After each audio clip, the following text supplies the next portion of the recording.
यवतमाळ वाशीमध्ये महाविकास आघाडीत नाराजी नाट्य रंगले। शिवसेना उद्धव ठाकरे गटाचे उमेदवार संजय देशमुख यांना राष्ट्रवादी शरदचंद्र पवार पक्षाचे माजी आमदार संदीप बजोरिया यांनी विरोध दर्शवलाय। देशमुख महत्त्व देत नसल्यानं प्रचार थांबवल्याची घोषणा बजोरिया यांनी केली आहे। रायगड लोकसभा मतदारसंघाचे मवियाचे उमेदवार अनंत गीते यांनी प्रचाराला सुरुवात केली। पोलादपूरमध्ये त्यांची पहिली सभा पार पडली। माझं चारित्र्य हेच माझं भांडवल आहे आणि ही लढाई भ्रष्टाचाराविरुद्ध सदाचाराची आहे आणि यामध्ये सदाचाराचा विजय होईल असा विश्वास गीतेंनी बोलताना व्यक्त केला। रत्नागिरी सिंधुदुर्ग लोकसभेचे चित्र 2-3 दिवसांमध्ये स्पष्ट होईल। तो माझा मतदारसंघ येत असल्यानं मी तिथे दावा केला असल्याचं उदय सामंत यांनी स्पष्ट केलं।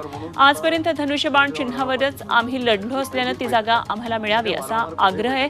तर या मतदारसंघात उमेदवाराची अदलाबदल होईल असंही ते बोलताना म्हणाले। रामटेक लोकसभा मतदारसंघातील अमृत नोनी आर्थो प्लस ये एक प्रूवन फॉर्मूला है। इसमें मौजूद नोनी फल के गुण और आयुर्वेदिक जड़ी बूटियां शरीर को जरूरी पोषक तत्व देने के साथ साथ हड्डियों और जोड़ों के घिसने, उनमें होने वाले सूजन और दर्द को रोकने में मदद करता है। दर्द मुक्त जीवन के लिए अमृत नोनी आर्थो प्लस। यातील मतभेद थांबण्याची चिन्ह नाहीत। काँग्रेस उमेदवार श्यामकुमार बर्वेंच्या प्रचारात बाळासाहेबांचा फोटो वापरला जात नसल्यानं शिवसेना ठाकरे पक्ष नाराज आहे।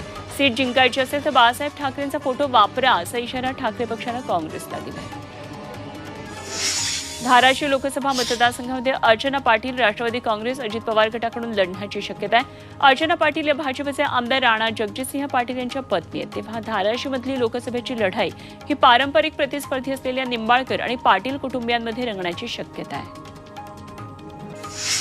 काँग्रेस प्रदेश अध्यक्ष नाना पटोले यांनी वंचितला ठणकावले। आम्ही वंचितकडून कुठलेही समर्थन मागितलेले नाहीये। त्यांना समर्थन द्यायचं असेल तर ते देऊ शकतात, मात्र समर्थन द्यायचं तर सगळ्याच जागांवर द्या। मीही वंचित आहे, शेतकऱ्यांचा मुलगा आहे, मला व्यक्तिगत टॉर्चर केलं जातं हे बरोबर नाही आणि याचं उत्तर योग्य वेळी देऊ असं पटोलेंनी म्हटलंय।